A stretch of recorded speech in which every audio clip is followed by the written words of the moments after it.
Hey folks, welcome back to Kraken Packs, and today we'll be doing a tier list of the original 11 booster boxes of Yu-Gi-Oh! Without further ado, let's get Kraken tier lists. Alright, so today I'm going to be ranking every Yu-Gi-Oh! Old school booster box that's printed in the mainline series to figure out what is the best booster box. You already know which one it is, but we'll still entertain the idea that maybe you don't have a guess. Go ahead and drop below in the comments and let me know what you think the best booster box is and what you think I will say. And by the way, we are doing a little giveaway. So we have two Blue Eyes Ultimate Dragons Secret Rares that are going to be given away. All you have to do is subscribe, like, comment below, and you have a chance to win it. So we are starting with Labyrinth of Nightmare. Labyrinth of Nightmare is one of my all-time favorite sets. It is not only extremely nostalgic from when it happened, the cards that are in it and when they happened in the anime. All the mask cards are from, you know, the first tag team duel, I think, in Battle City, and that was against the masked rare hunters. You have Mask Brutality, you have Mask of Tribute, all the Mask of Restrict, all of those, and it gave burn decks and kind of lockdown decks an option using the mask cards. And beyond that, it also had two of the best secret rares ever, which is Gemini Elf and Magical Cylinder, finally being not just in the anime, but finally in the TCG. I was there when it came out. It is an A tier set. Labyrinth of Nightmare, even the commons are great. You know, Humanoid Slime, you know, all just absolutely great. Boom, Labyrinth of Nightmare, come on, it's one of the best sets ever. Our next set on the list is Magic Ruler. Not only did it get Konami sued by using magic and making magic cards, it was also an introduction into Toon cards and bringing that over from Pegasus in season 1. So Magic Ruler is a really strong set. We're thinking about the meta and how it applied over time and how it applied at that time. You know, Mystical Space Typhoon. We also had the lesser version of Heavy Storm. We had the budget version, which was a Giant Trunade. Relinquish was in this set. There was just a bunch of really great cards. In the cover card, Blue Eyes Toon Dragon, Secret Rare. That's gonna push it over for me into a tier set. Both the secret rares are really good in my opinion.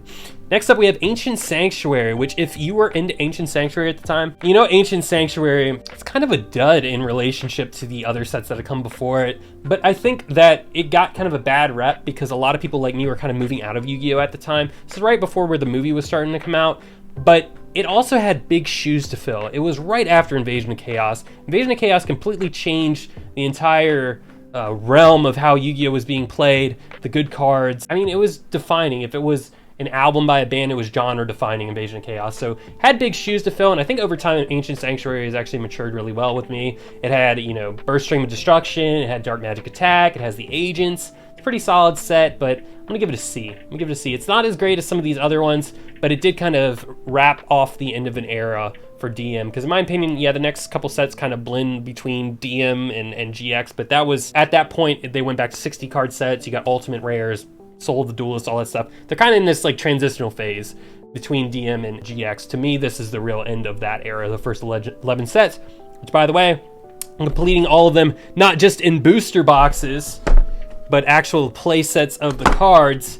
So if you want to see more of that, just follow the channel. We're working on all of that. The next set that we have is Legacy of Darkness. Legacy of Darkness is now moving in here. We've got LOD, buddy. LOD is one of the most nostalgic sets for me. I remember going to Barnes & Noble, or I guess Borders at the time, and buying one pack. Didn't have a lot of money as a kid, so anytime I could buy a pack, it was a really big deal.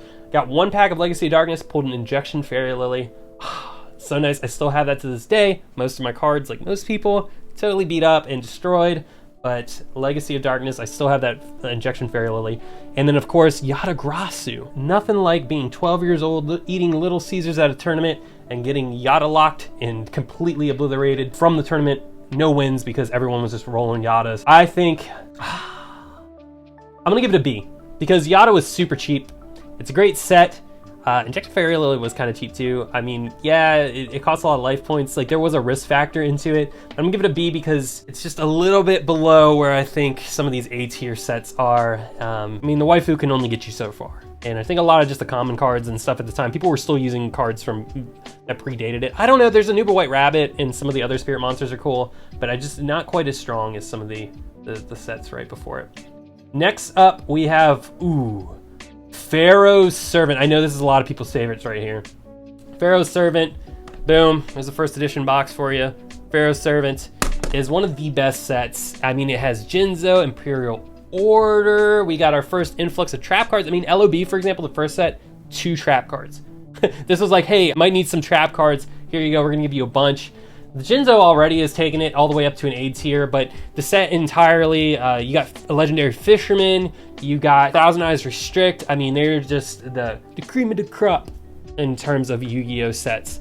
And I know it's hard because a lot of these are very just incredible, great sets. This era, it's way better than anything else in Yu-Gi-Oh. It's hard not to put it as an A, but let's go ahead and keep moving through these. Next up is Pharaonic Guardian. And I think what we have to do here is figure out, is it as good as a Legacy of Darkness or is it an Ancient Sanctuary? And I think as we move forward here, we might have to scoot these down. I think, you know, we need an S tier, and I realize there's no S tier in here, so let's put you right there for a second. Ancient Sanctuary, you're getting demoted. D is the new C, A is the new B. Is there an S tier set? I think if there's an S tier set, maybe we'll figure it out. We'll figure it out. Pharaonic Guardian, in my opinion, is probably like a C tier. How we're kind of doing this now. I think it's a C tier set. You did have Gravekeepers, which was really awesome, the first archetype, and you did have Lava Golem, but there's a lot of just kind of filler in there, and not in terms of artwork. I think the artwork is still great at this time. I don't know, there was just something missing in that, so we're gonna move that down. And the reason we moved everything down is because, boom, Invasion of Chaos is above everything else. It completely changed how the game was played. I mean, there were so many good and overpowered, just broken, nutty cards. Not Yada locked, annoying wise, but Chaos Emperor was still kind of a pain in the ass if you let him get out onto the field. The quickness of it brought in a lot of things of how Yu-Gi-Oh would evolve. The interaction of moving stuff from the graveyard was very heavy. You could just have light and dark monsters and just remove them from play to bring out stuff. It made the game a little bit quicker. Things didn't really drag on as much, you know, Invasion of Chaos came out. Absolutely wonderful set. I would say that's the true S tier there, and it had Dark Magician of Chaos and Black Luster Soldier in better forms than the Rituals. So there we are, bada boom, bada bing. That's the true A tier right there. It's as good as these sets, but it improved the game at the time. And again, I was playing then back in the day. I'm a Yu-Gi boomer, so I would say not only the impact that it had on players, but collectors, and to this day is still one of the best sets in Yu-Gi-Oh. So that brings me to a set that came out very close to being right before it, but we back up to, we've got the ultimate waifu set, Magician's Force. Magician's Force was a huge deal. Not only did it have the weird misprint with the Dark Paladin, the jump promo that was accidentally slotted in, and then you could do the redemption for the cover card, but it had Dark Magician Girl, which artwork-wise, I think that shimmer, how they layered the secret rares on her, it's still one of the best looking secrets of all time. Collectability wise, it's an A tier set. Money wise, value wise, it's still one of the most expensive sets of Yu-Gi-Oh! It was printed a little bit less than some of these other brother sets at the time. It's kind of bordering between a B and an A. Again, I think, you know, genre or meta defining is kind of what I'm looking for, really. Invasion of Chaos, not just being a sweetheart for that set. I actually don't know if Invasion of Chaos is my true favorite set. Maybe Magician's Force or LOB or something would be, but it didn't have the same level of an impact on the meta that Invasion of Chaos had. I have to throw it in our B tier here, which in my opinion is probably the A tier, but we don't have an S tier here. Next up, we're doing, let's see, ooh. All right, here we go. Talking about a set that not only improved the game, it really is just a strong collector's set. I'm going with Metal Raiders. Metal Raiders, and we'll kind of talk about LOB here in a second. LOB was great. It initially, you know, it brought the game to the North American audiences, which is really awesome. I'm very thankful for that. But in terms of playability, the game was still really slow and just, oh my god, it was just vanilla monster, vanilla monster, vanilla monster. Oh my god, I have Exodia in my hand. And it's not like you can even get Exodia with ease. Metal Raiders made it so that the game was a little bit more active. You know, you had the really strong 4-star monsters that were kind of coming out in this set, at least at that time, 4-star monsters that were a little bit stronger. You had, you know, Black Skull Dragon, some fusion cards that were really cool. You had the Pieces of the Gate Guardian, even though it wasn't like super useful, but you had Change of Heart, incredible card. You had some of the different kind of like techie monsters at the time, and different things, like you could do some cool stuff with Mythical King, some short prints and stuff that were tight. Summon Skull obviously was released in this set too, but it did exist before in the starter decks, so I don't know, maybe that's a little bit I would say Metal Raiders is probably B then, because some of the cards that were good were reprints from starter decks, and then Gate Guardian you were never going to summon anyways, but it did kind of, it improved where LOB was leaving off, you know, giving you more effect monsters and stuff, but again, it's not on the same level as Invasion Chaos, although I do love that set. Next up we've got, let's see, there's 11 original sets. We got 1, 2, 3, 4, 5, 6, 7, 8, 9, 10, 11. There's 2 left, and we're going to save LOB for last. Dark Crisis. Boop. Dark Crisis, I would say, is a like that top level, just S tier set.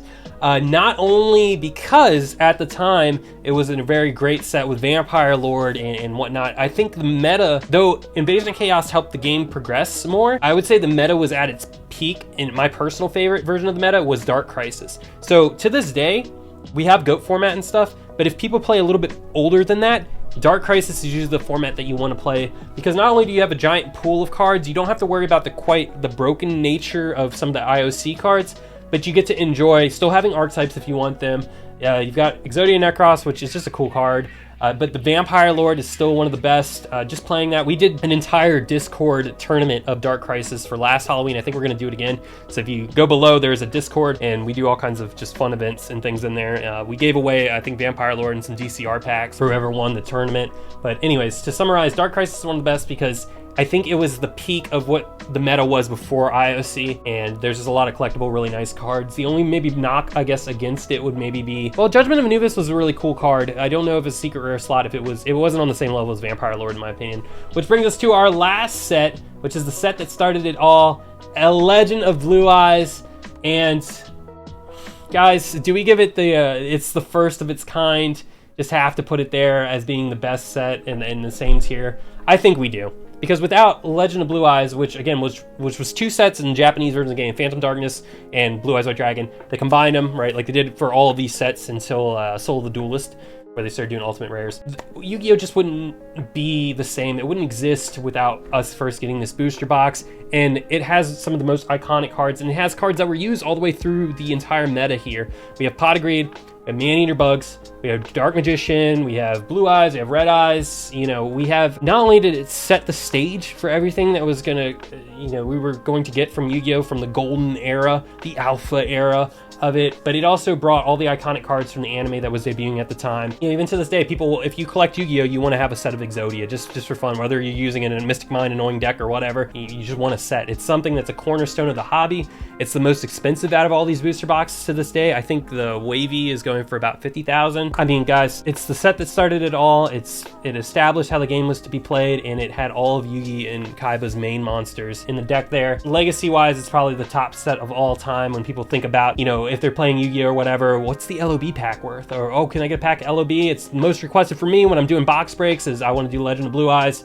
You know, sadly, it's not, this one's a second tier, but I'm a little bit more nostalgic for it. Invasion of Chaos here. LOB is the top. It's the king. It's on the same level as Invasion of Chaos and Dark Crisis, I guess. But I think it gets that extra knock-up for being the first. And without that, any further ado, let me know what you think. We're going to do GX and 5Ds booster boxes. And if you want to see some of these ripped on the channel, subscribe, Kraken Packs, and I will see you next time. Keep cracking packs, y'all.